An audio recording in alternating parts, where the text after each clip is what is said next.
Welcome to the CocoKids Playbook, a podcast by CocoKids. I'm John Jones, Executive Director of CocoKids. Hi, welcome. Today we are going to meet with a child care center owner, Janani Krishna. Krishna. Krishna. So we practiced this before we even started. Okay. Janani. Yes. Okay, so did I pronounce it correctly? Sounds good. Okay, you're owner-operator of many, and by many I mean more than two, Yes. centers. And so what made you want to enter the childcare field to begin with? To be honest, the reason is I think I'm usually great with children. I can have any age group come and play with me for hours. A lot of people have come and asked me way before even I started my childcare, like, are you like specialized in childcare? I'm like, no. Are you like a specialized psychiatrist or something? I'm like, nope. But this is something I've been asked so frequently. And even when I was like young, all my cousins, they would just drop their, my nieces to me like a childcare service. So I think I was just screwed with children. Yeah, but I think there's one thing our audience should know. There's something special about you. So when I first met you, you told me you had a degree in what? Degree in, I'm a computer science engineer. Yes. Okay. So how do you go from computer science to childcare? I think, like I said, when I came back to, it actually is connected a little bit with like a sad part, to be honest. Once I came here, I've never had any intentions of working. I've never worked in my life. My first job that I started was a business right away as a family childcare provider. And I'll tell you a very short, I don't want to go detail into it, but I'll make it very short. I lost my mom when I had my second baby, my son, and it took me shock. I was like in a huge shock, and which is not my personality. And I stopped talking to people for 6 months. Wow. I lost my voice. I didn't know how to like smile, and I'm a huge social person. Like everybody will know me if I'm in a room, and that's the kind of person I am. And that incident made me just shut myself completely down. And one of my friend dragged me. I love reading. Like my whole house is filled with like plenty of books. I'm a huge reader. I love to learn. Okay. So she tracked me saying, I didn't even know what that class was. She said, you know what, I'm actually taking you to a class. We both are going to go and enroll, and it's called Early Childhood Education, and she just made me sign. All I remember was signing, because at that time I had a postpartum depression going on. I also had lost my mom just a few months ago, 3-4 months ago. So I was just not able to pull myself out of it. So she dragged me to that college, and I started to listen. And the more I was listening, I was like imagining in my brain playing with children, like, oh, this is like, okay, I started to have my first smile when they took me to one of their, they have the inside campus. My first smile happened there, after 6 months.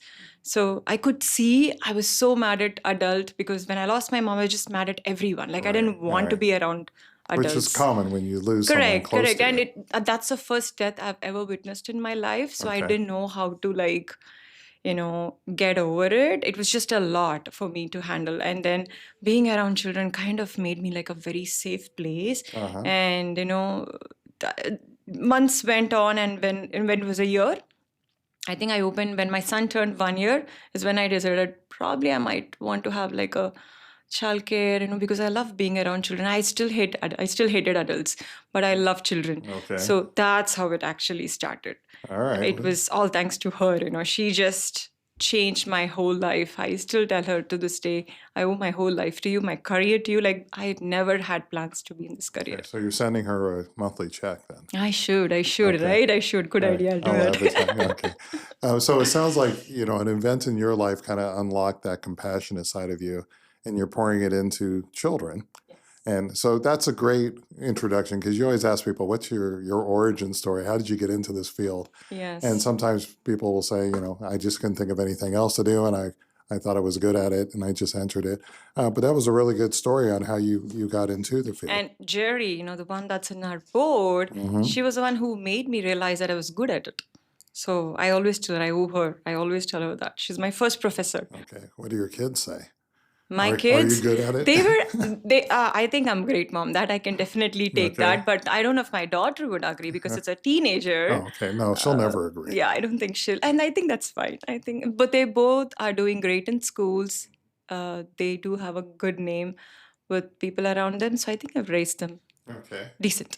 All right. So how many sites do you currently run and own? I used to have a family childcare. I just closed it last month because Okay. it was time for me to let go of it. But I do have two childcare centers. I have one in Pleasanton and I have one in San Ramon. Okay.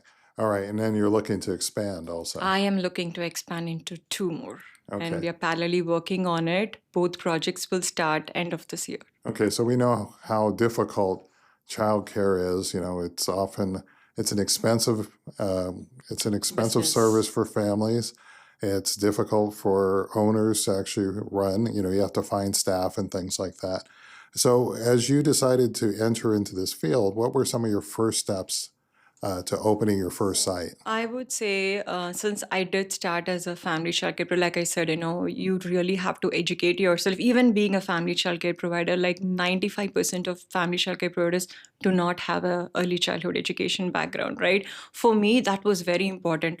I'm a person who likes to do everything with a full knowledge. I don't want to, enter into something that I don't have much knowledge about. So when I started to take classes and I was in love with it. So as any childcare, be it family childcare or a center, I should say start taking your EC classes first, Okay. and then next step would be like a orientation.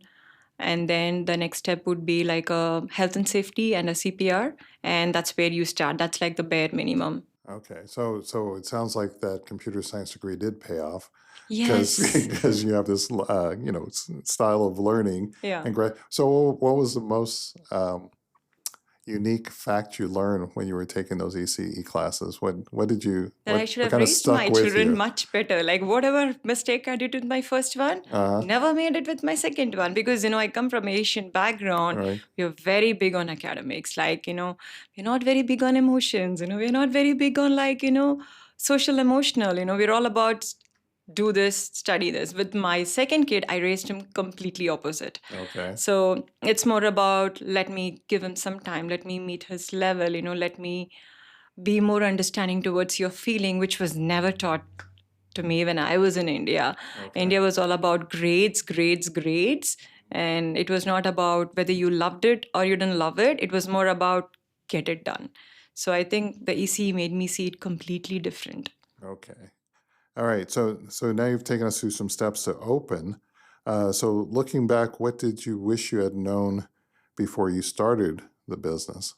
I wish I had known that it was not an easy thing to do. I know everybody kept saying, well, it's kind of easier, but finding a staff, you as a person need to develop so many skills in a very faster pace. For example, like I said, I've never worked in my life. My first business was my family childcare, and that background kind of helped me with my centers, but I never had a leadership skills. Like I have 35 staff right now that I work with. So those are all the skills that I have to parallelly learn while I'm learning how to run a business, while I learn that charity is different from actually bringing in money, and Right. then knowing what all the serious protocols, licensing regulations, you have to be up to date with every single thing, and then a constant training. So all this I had to learn while I'm doing my business. So it was like a learn on the job. Yes, fast. That also very fast. You don't really have time to make mistakes. So you really have to be like learning it fast. It's not like you have a whole year and then you can like take a back seat. Like every day you have to learn really fast. Yeah. Okay, so you have 35 staff working for you. Mm-hmm. And we know the turnover is high in childcare. And it's not necessarily because people don't love the work. Yes. It's often because people can't afford to stay in the work. So they Correct. come for a few years. How do you manage your staff retention? So that I feel like I've been extremely lucky having a team. I think from day one, I always, like I said, I'm a huge reader. I believe in building a strong team. I feel those are my asset. Like my staffs are my asset. It's not my client. It's not the children. It's not my directors, right? So it's the teacher. So that was the first thing I learned when I started the business, and I invested all my time and energy into training them, getting the right people. A lot of people just get people because they're desperate, right? I never do it. Even if I need one teacher particular teacher, I will exactly write down what kind of teacher do I need, what kind of personality am I looking for, and is it like a long time teacher or is it someone who's just jumping job to job. So when you look for a right kind of person, take your sweet time. Like there's a word I feel like every childcare provider should follow: hire slow, fire fast. So that's something I actually followed. I took my sweet time. Until this day, I still have 95% of the teachers that started with me from day one Wow. until now. And I do have a very low teacher turnover. Okay. What Yeah. about with enrollment? How do you handle enrollment? Because are a lot of your families that currently come to your sites, are they within that community, or you have people who are? It's funny. I actually have my center in Pleasanton. My first center was in Pleasanton, but I have plenty of family that comes from Livermore to here. Okay. And I also opened up one of the most critical time, COVID. COVID had just hit, and one of this person, who used to have a franchisee, she said, you know what, I can't run the school anymore. And do you want the school? And I just jumped into the top, and she had 0 children, she had 0 staff, but she had a 5 years, how do I say it? It's a 10-year lease on a property. lease on the property. And she knew I was looking for something. So she's like, just take it. It's a great location. So I just jumped and I took it. And I remember everyone was like telling me that's one of the worst idea. But for me, it's been a blessing. We were enrolling crazy. I was touring 20 people. I don't remember sleeping for the 6-7 months that I opened up the business. I worked Saturday, Sunday also. Like I said, when you're passionate about it, nothing around you matters. I was so laser focused. We were doing great. Like for me, COVID was a blessing. Oh, okay. Because I remember during COVID, childcare was declared an essential. Exactly. They were essential workers. It was an essential service. And in many ways, it's still essential. Families can't work if they can't put their child in a safe place. Yeah. So when you're doing the work that you do, what do you think is one of the most misunderstood parts of childcare? A lot of people take my teachers very granted. Like they think we are just a babysitting, job, and a lot of people do not have the same respect that the teachers should get, and they underestimate their talent because unlike other jobs, it's a very demanding job, right? Physically, emotionally, in all ways. Like my teachers, I can see when they're with the children, it's not like you're entertaining. Even as a parent, you cannot entertain your children that 10 hours. We only have the energy of entertaining them for like an hour or 2, right? But as a teacher, if you see, they have to keep them on their toes, make sure, and again, it's also like 12 to 10 kids, right? That they are like 2 teachers, let's say 12 kids, and there are 2 teachers in the classroom, that 2 teachers have to come up with plenty of ideas to make them engage. They will get cranky if they are bored. Safety regulations, you have to look at everything, and it's still a very underpaid industry. So though like I try my best to match up the market and pay them much higher, I still feel like the teachers deserve a lot higher. That is something very misunderstood, and I feel like clients do not understand that teachers are also like a great profession. They don't see them as important as other industry. Okay, so what do you think we need to do to change that line of thinking? I know for my daughter, who has 3 kids of her own, she's amazed at anything a teacher can do because her kids are really wearing on her. Yeah, no. So she's like, I don't know how anybody handles 12 kids. I can hardly handle 3. And it's funny, every client will say that. It's like, oh my God, like hats off to you guys. Like, you guys do a great job. My son just wants to come to the school all the time. This is all great. But again, end of the day, like I wish, especially California, because I have friends in Ohio, New York, New Jersey. They all have a grant with teachers, for teachers to have their higher education, or even to teachers complete a certain level of credentials. They have a lot of motivation. So it's not just the owner that needs to meet the market price salary. They also get a lot of incentives. And I feel California is one of the states that really does nothing for the teachers when it comes to childcare professionals, at least for sure. Okay. Are there resources available that helped you launch this, or that other childcare providers can access? Not really. Not really. Okay. Not that I'm aware of. I've asked this question to like many other childcare providers too, but unfortunately, no. Okay. What about in terms of trainings and referrals? Like when you were talking about earlier, you do a lot of training with your staff. Are you Yes. doing a specific curriculum, or are you So sending them to our places? staff do get trained in a lot of category because to run a quality program, a owner's job is to make sure that you're training them, because when the teachers have a clarity of what the program is about, everything runs smoothly in the program. So yes, like for example, like you guys, like R&R is very helpful for us. Okay. They provide us plenty of resources and plenty of information, because as a childcare owner, you only have limited resource. You do need to rely on somebody. So R&R are like extremely beneficial. Whatever training I send our teachers to like trainings, and they take their own personal topics that they're interested in. SIP Okay. comes in very helpful. They also give us a lot of training. But yeah, but All right. So you're able to access things outside that you're able to yes, bring in. yes, yes. What are the expectations of families when they come to your site? Are they asking the right questions, or are they just like, oh, this looks clean and I beautiful? mean, I don't know. At least I see only positive things. Right. When I'm in this business, I'm extremely blessed with great clientele. But again, I've networked with plenty other friends. I don't hear the same kind of Right. input. But again, like I said, I choose my clients just like I choose my teachers. I will not take every client into my center. I'm very picky about my clients too. So far, we've been extremely blessed with very good clientele. The one that starts from 6 months baby, they always complete until the child turns 5.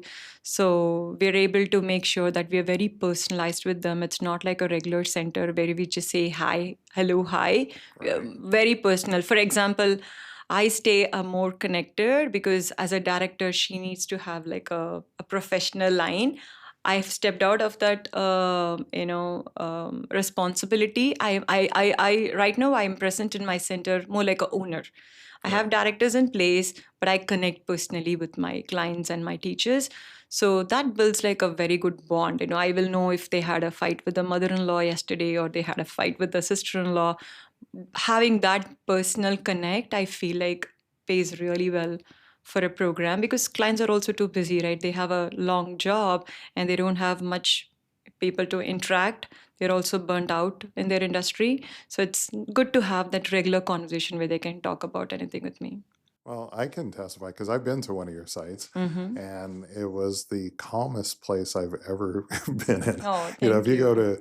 to most of my when my kids hit the school age, they went to a Catholic school, Yeah. and the classrooms always seemed so loud. And Yeah. I remember walking into your site, and it was like so calm. It was like Oh, very thank you.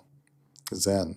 Thank you. Right? Thank you. Yes, that's what we aim for. And that's what I say. That's where the right kind of teachers come in place. The people that do not have enough training, or the one that's not passionate, are just gonna be like, they're not gonna engage with the children, right? You can see our teachers, they sit with them, they understand. Like recently we've had like one of the divorce happen at our with one of our very close client, and you can see the child acting out, and the child just comes to us as a first resource. Right. The child depends on us. The child talks to us about everything that's going on with the child custody or whatever, and the child has its space and the teacher gives them that space. So that's why I said it's very personalized. Yeah, I think I have a great team. Yeah. So when you say passionate, and so I'm assuming when you bring in your staff, you're not looking for people who are just looking for a job. Yeah. So how do you test for passion? How do you know you're hiring the right person? Well, I have a list of questions that I do Yeah, you had ask said them. before you got them Yes, on a yes. sheet of paper. Because I do have certain questions, and there will be, you can see when they answer. Right. Like some people are just there because they need to get that monthly check home, Right. and there are some people that do not. To be honest, a lot of people in this industry you will find do not care much about the money, even though they know it's a very low paying industry, but they love being around children, because whatever they have at home, they forget about it, they leave it at their door, and them being at the center is what makes them happy. So you can find people like that for sure. Yeah, I think that's what parents look for. Exactly. Oh, Yeah. parents love that. And having the same teacher Mhm. for the whole year, same face, because a child will develop a kind of bond with that particular teacher. Even the client will have a bond with that particular kind of teacher. So having that stable teacher makes the classroom, like I said, very zen.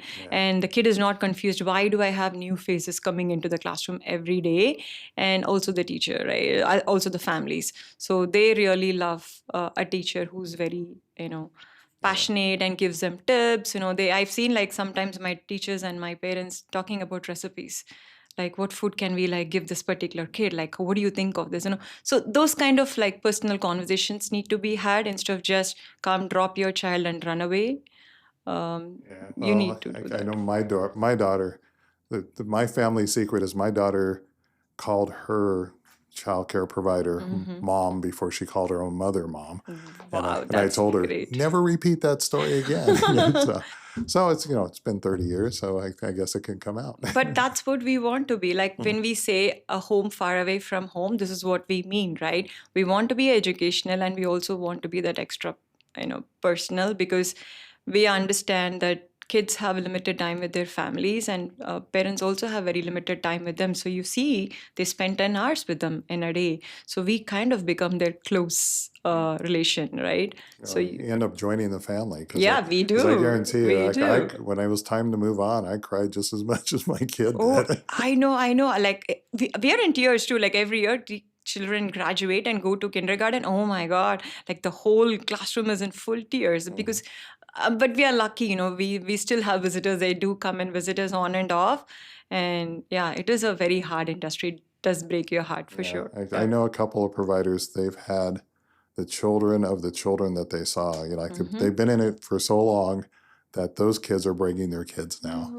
I would love to be there. I would love to have a school like that. Yes. Yeah, well, you'll get there. Don't worry. Give it time. Yes. All right. So to close out, if I wanted to enter this field, what would you tell me in terms of getting started?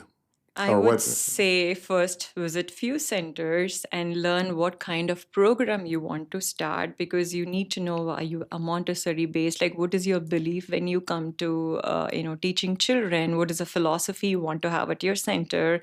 So have that clearly, have like a business plan about it, and also understand what works well when you have to build a whole team, or what do you need to do to keep a family happy, because every year things change, right? So you have to have a passion. You cannot come into this industry thinking, oh my God, I'm gonna like earn so much money. This is not a money minting industry.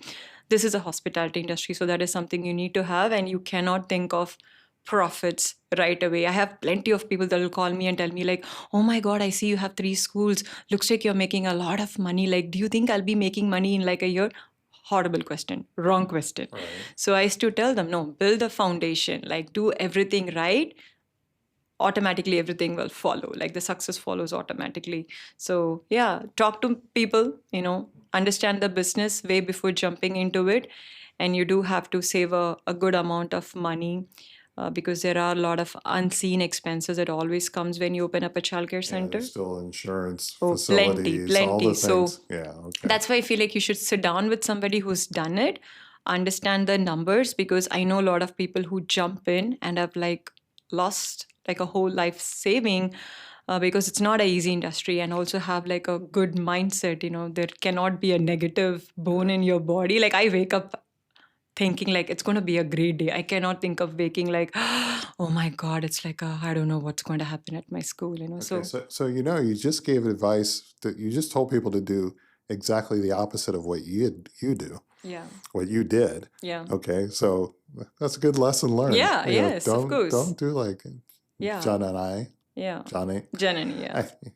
If everybody's figured out, I can't pronounce her name correctly. I usually call her Janani. Yes. Right? No. Yes. But yeah, I want to thank you for coming in, Janani Krishna. Yes. I appreciate you coming in today and sharing your thoughts with our audience. And I look forward to seeing your sites grow and continue. And I appreciate all you've done. Going to be visiting all the sites. Thank you so much for having me, John. Yes. Thank you. This podcast was brought to you by CocoKids. Thank you to Letty Cuisan, executive producer, and Faith Donathan, line producer.